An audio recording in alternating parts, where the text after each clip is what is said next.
এটা হলো গিয়া কিউ গার্ডেন্স, ইংল্যান্ডের রানী ভিক্টোরিয়ার চাচা রাজা জর্জের আমলো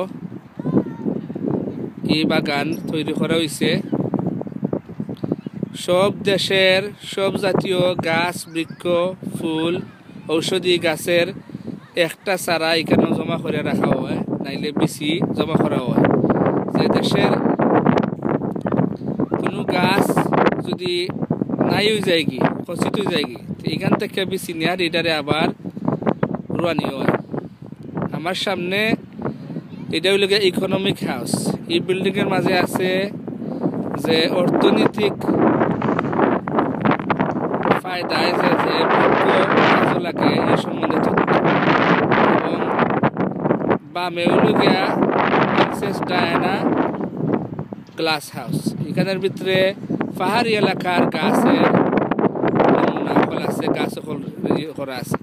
এবং আর একটু বামে দিয়ে ঘুরলে ছোট্ট গ্রিন হাউসের মাঝে আছে, এটা লিলি হাউস। এটা পানির মাঝে বাসাইল গাছের ইয়ে থাকে। এবং এই বড় গ্লাস হাউসটা হইল গিয়া পালম হাউস। এখানের মাঝে গরম দেশের গাছের তৈরি থাকে, জমা থাকে। এবং বামেদি এখানেও আছে ব্যবস্থা, খাইবার জায়গা, দোকান, ওই টাওয়ারের হাইরে, এবং বাথরুম। আর ওই ছোট্ট গাড়ি দিয়ে আস্তা বাগানের সাইডের মধ্যে চক্কর দিয়া দেখানি হয়। আর না হইলে একদিনে খুব কঠিন আস্তা বাগান দেখা। 8টা বাগান খুব বড়। বাগানটা পড়ছে সুরমা নদীর দক্ষিণ পাড়ো কিউ গ্রামের মাঝে, এবং Kew train station, underground station আছে, এটার দ্বারা এখানে আওয়া যায়।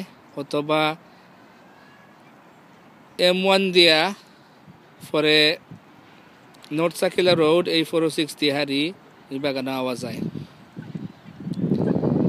এবং এই পুকুরের মাঝে বিভিন্ন ধরনের পাখি, আটের